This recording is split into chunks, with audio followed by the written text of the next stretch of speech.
Star TV present here at the funeral place of the late Sir Dawda Kairaba Jawara. We are now talking to a family member who will briefly tell us first his name and his relationship with Sir Dawda. After that, we will then discuss about who Sir Dawda is in reality, and then briefly the history of Sir Dawda as a family member, Sir Dawda as a parent, Sir Dawda as a politician, Sir Dawda as a leader who led the Gambia from independence to 1994. Mr. Jawara, good morning. Good morning. Yes, my name is Alieu Jawara. My father is Basadi, the elder brother of Sir Dawda, from the same mom and dad. That's my father. And, You had a very close relationship with Sir Dawda, the former president of the Gambia. And then we've seen you present yesterday at the place where the funeral took place. We had a short interview with you, but we couldn't complete it. We understood it was due to the pressure and then the demanding challenges that we saw there. But briefly, who is Sir Dawda for a better understanding of the people as a family member? Sir Dawda, briefly, he is Papa. We call him Papa. And for the past perhaps 7, 8 years, he's been our only father. Their grandfather, Almami Jawara, had about over 40 children, and he has outlived all of them. He was the very last of the children. So that generation, unfortunately, yesterday was finished. So he was the very last child of his grandfather. So he is the last of our fathers. And whenever I intend to get a wife, he is the one that I approach, and he is the one that sends a delegation to ask for the bride's hand in marriage. And he also pays all the demands from the bride. I have never paid a penny for my marriage. He has done that from his pocket, not that I asked for it, but he says, and he happily did it. Me too, alhamdulillah, I'm always happy that Tobaski, I'll get the biggest ram I can find and give it to him for his Tobaski. And it was only 3 weeks ago, I gave him a very big ram, and it seems, of course, that it's been the last. When I was doing it, I didn't know that was going to be the last ram, but alhamdulillah, I did it, and he was happy to receive it. So that has been our relationship, in short. And we have a relationship of religious discussions. Whenever he wanted to discuss a topic, he would usually call me, ask for my opinion, and he is somebody who respects other opinions. And it doesn't matter if we are young, you are his son, or his nephew, or his grandchild. He would always welcome your opinion, and he would give a counter opinion. And when you speak again and he sees that you have a point, he doesn't hesitate, and he'll tell you, oh, yes, I've seen your point. I think you are right. This is the father. This is the person that we've lost yesterday. The absence of Sir Dawda in the Jawara family will be a vacuum. As you said, this 3 weeks ago marks the last ram that you have provided for someone that the whole nation has been looking up to as father of the nation. He happens to be a close family member to you. You had a close relationship with him beyond family ties, even to a point of religious ties. Briefly, can you tell us about Sir Dawda's faith life when it comes to religion? He had a full, complete trust in Allah. I remembered I had a break-in in my house. Somebody stole a large amount of money in my house. And I told his wife, Mama Chilil, but she was discussing it, and I told him, please don't tell Papa, because I don't want to cause any distress. But she didn't listen. She told him, and his words were very encouraging. He says, at times something happens and you may think it's not good for you, but Allah knows what is best for you. So leave everything in the hands of Allah. He is the best disposer of affairs. So that is very deep. So this is the kind of faith he has. Everything that happens to him, that happens for him, he knows it is from Allah. It is like the hadith of the Prophet that the affairs of the believer is amazing because everything that happens to him is khair, is good. And this is the kind of belief he has. Everything that happens to him, he takes it in good faith. And I remember just shortly, I remember the day when one of the people that ousted him in power was leaving the country on the 21st of January 2017. I was in fact with him on that Saturday. We were reciting the Quran. He at times invites me, or at times I invite myself. I go and recite the Quran with him. And he said to me, and Mama Chilil ran into the room and said, that man, I don't want to mention his name, is now leaving the country. And he says, this is the time that we can celebrate. And how do we celebrate? I want you to lead us in prayer. Lead us in thanking Allah. This is the kind of faith he has. Lead us in thanking Allah for getting rid of somebody who's been on top, and I have that video, who's been on top of Gambia with an iron fist. So this is the kind of faith and belief he has. What vacuum can the absence of Sir Dawda create in the Jawara family? Well, it's many. It's a vacuum that that cannot be filled for many reasons. Number one, he is the only father figure we have left, and we cannot get another one. So now our elders are there. My elders are there. My cousins that are much older than myself, but there is no one I can go to now as my father. I can only say Koroke, my elder brother. I can never say now my father. So we can never fill that one. And the heart that he has, the patience that he has, and the sense of counsel that he brings, and sense of calmness that he brings into the family is something also that is very difficult to fill by anybody. The kind of heart he has really is, I would say, is resemblance of those of the past, like the Prophet Abraham or the Prophet Muhammad. They have that kind of a heart that completely can forgive and embrace everybody and call for unity of all kinds of faith and tribe. So that is very difficult to fill. Would you call Sir Dawda as someone who was tolerant when it comes to interfaith, like people who had different perceptions about their religion, regardless of being a Muslim or not? Absolutely, absolutely. And he just doesn't have the tolerance. He demonstrated it. He demonstrated it. I remember when my own father passed away, Basadi, he, of course, he convened over the funeral, and he made a special provision for the Catholic mission, for the Anglican mission, who were present at the funeral, and he gave them their due respect, and they had a big role to play in that. In fact, today we had discussions, and I don't want to go into details, but during the discussion, people are saying those people of different faith shouldn't be invited. And my point is that that is not Sir Dawda like, because he would have welcomed them, and he would have wanted their presence.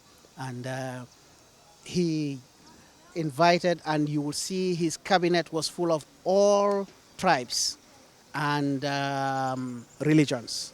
And that is something he embraced a lot. He embraced differences. He sees differences and difference of opinion as a ni'mah, as a blessing, rather than a hindrance. Then we can call Sir Dawda as someone who was a believer of and then accepted the issue of interfaith, regardless of whatever you believe. He respects and honor that.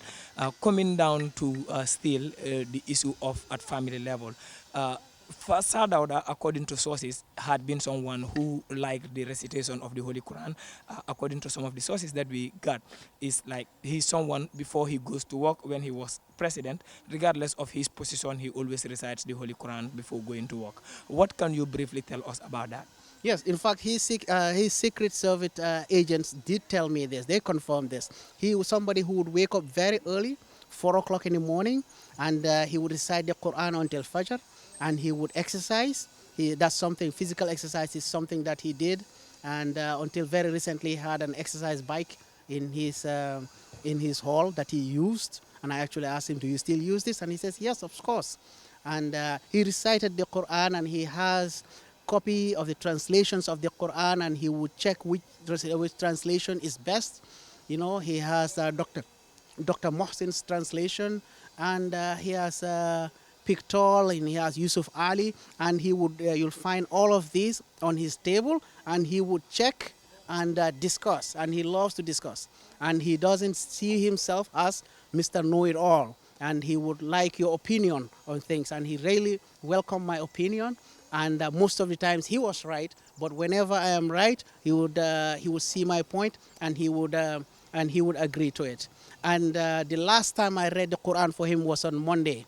I recited the Quran for him, and even though he seemed to be in some difficulty, the Quran just calmed him down because he just has this relationship with the Quran. And I could tell when I was reciting, he was more calm and more relaxed. When I stopped, he felt he was like he was getting tired. On Tuesday, I kind of slept in a bit and I wanted to come. I called in and I'm coming to recite Quran. And of course, before I reached the house, he had already passed away. May Allah have mercy on him. I mean, Ya Rabbal Alamin, coming down to his political lifestyle, what type of person would you tell or leader was Sir Dawda when he was first serving as an education minister down to a prime minister before becoming a president? Of course, he even started, even before that, he started as a veterinarian, and he covered the length and breadth of this country. And like he said himself, there is not a cow in this country that doesn't know him. He went into the villages, into the farms, and he was known by every member of the society. So when he became a politician, he didn't have to go and introduce himself. He was already known. So, and he was embraced and he was accepted. He was a servant of the people before politics. And he continued the service. And he only grew in excellence in the service. So it is different than somebody who comes out of the blue and becomes a politician. So, of course, as a minister, as a member of parliament, and then a prime minister, and then a president, so the people embraced him right away and wouldn't let him go. Even when he wanted to rest, the people just could not let him go. And he was the only leader that people in the world, perhaps, that people would say, Gambia Jawara alama nyakanaje. And the people, the Gambia of Jawara, I don't want to be living in the Gambia without Jawara. And for some of them, most of them died just before he was out of power or just after, even including the father of one of the coup leaders. Because I went to their house, Mr. Sabali, and his father was a very believer of Sir Dawda. And he passed away only a couple months before his son took over, because he used to say that. He used to say that he doesn't want to live in the Gambia without Jawara. And just to say something briefly, I once asked him a question. Who are some of your favorite politicians, Gambian politicians? This was back in, I believe, 2006.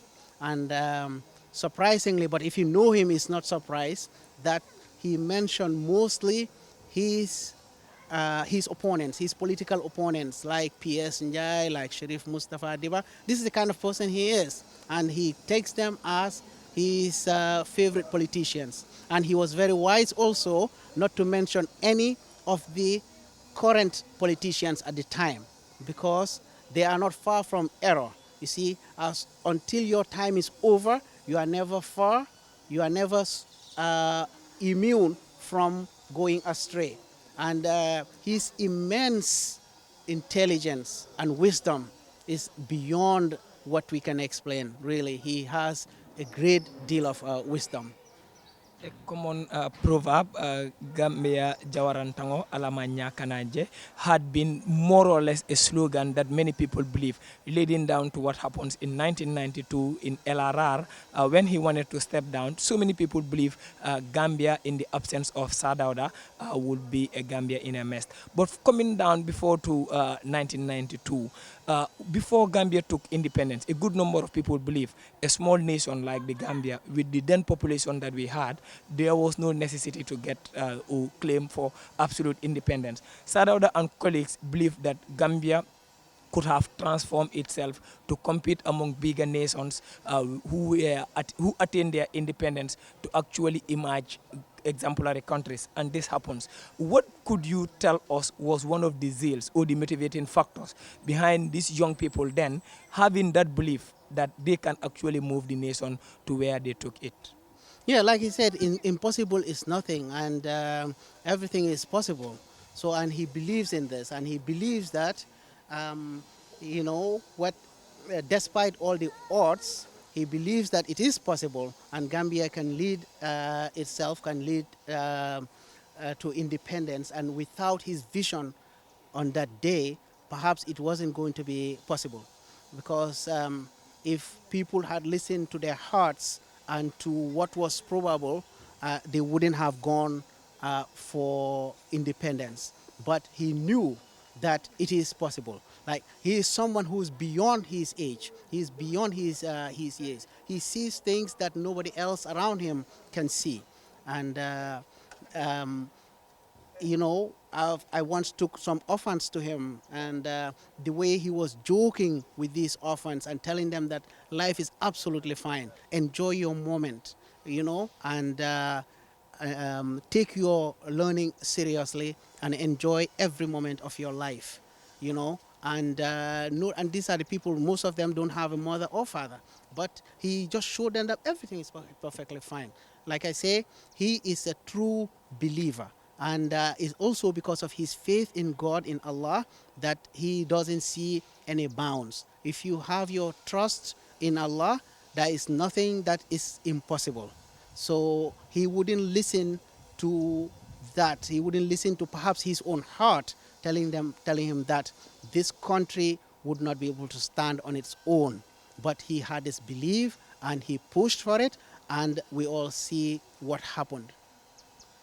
Economically, Sadauda was one person during his government who had maintained a tremendous success when it comes to the Dalasi.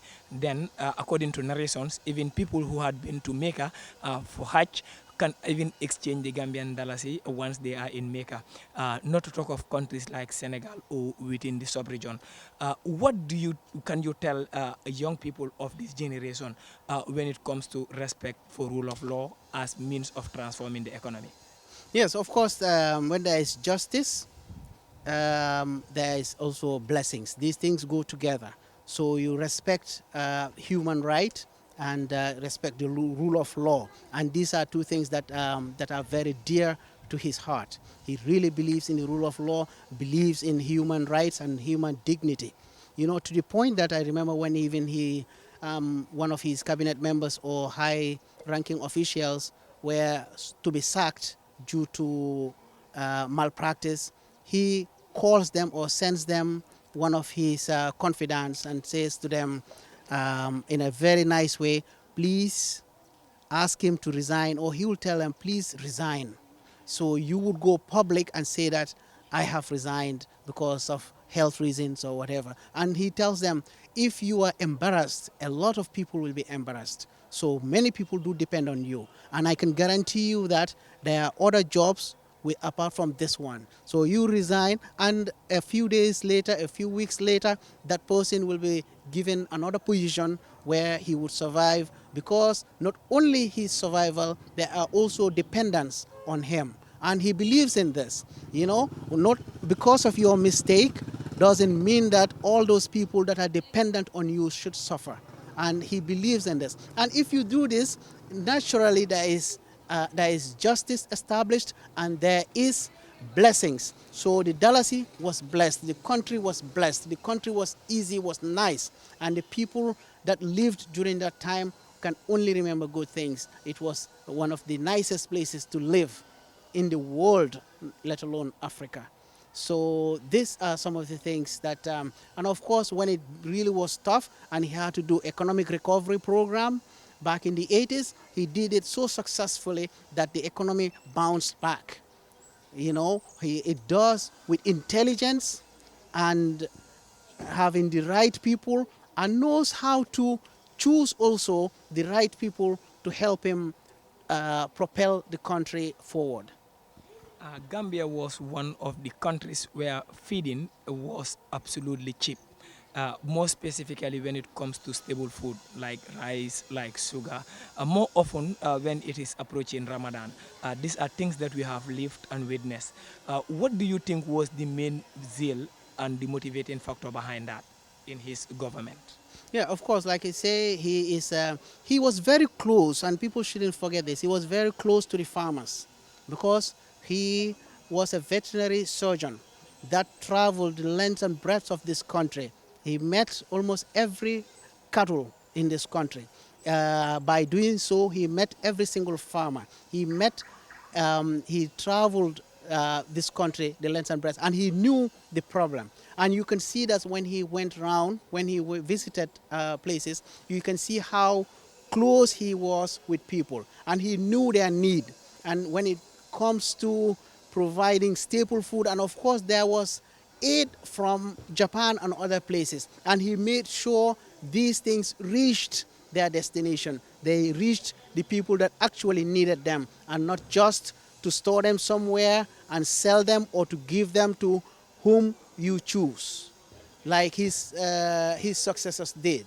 But he gave it to the right people that deserved it, and to get them out of the difficult circumstances. Even though, so for that reason, the difficulty was really reduced, and feeding was very reasonable. And of course, Gambians in general were very generous, and he exemplified that generosity himself. In conclusion, when it comes to education, absolutely there were no many schools, but quality education was guaranteed. Probably because he had been an education minister, or he had even been an educationalist.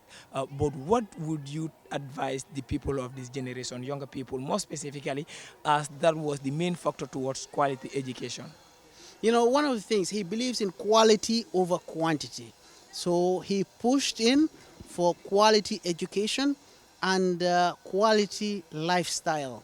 And most people and all the farmers of this country today would tell you that they would rather have their groundnuts, their groundnut harvest sold rather than having a television station, for example. So even though when he was in power, the TV station and several roads were in the pipeline, were in the making. However, it was supposed to be gradual. The development was gradual.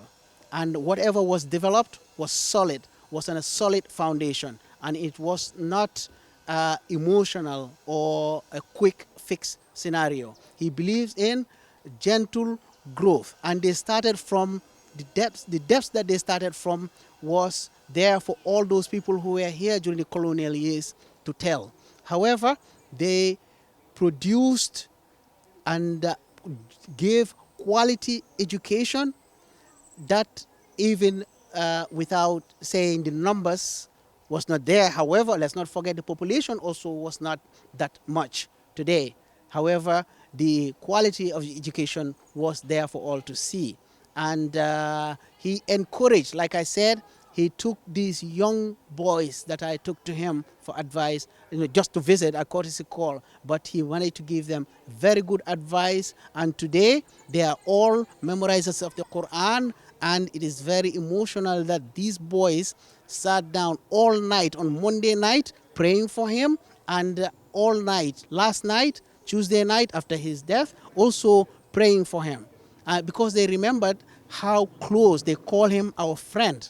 These kids are about 10 years old, but they call him our friend because he took them as a friend and he promised to visit them. However, the day that he was supposed to come, I had to travel out of the country all of a sudden. But this is the kind of bond he has with everybody. You know, young, old, man, woman, whatever tribe. He doesn't know tribe. He doesn't know tribe. In fact, he never married a Maninka wife, for example.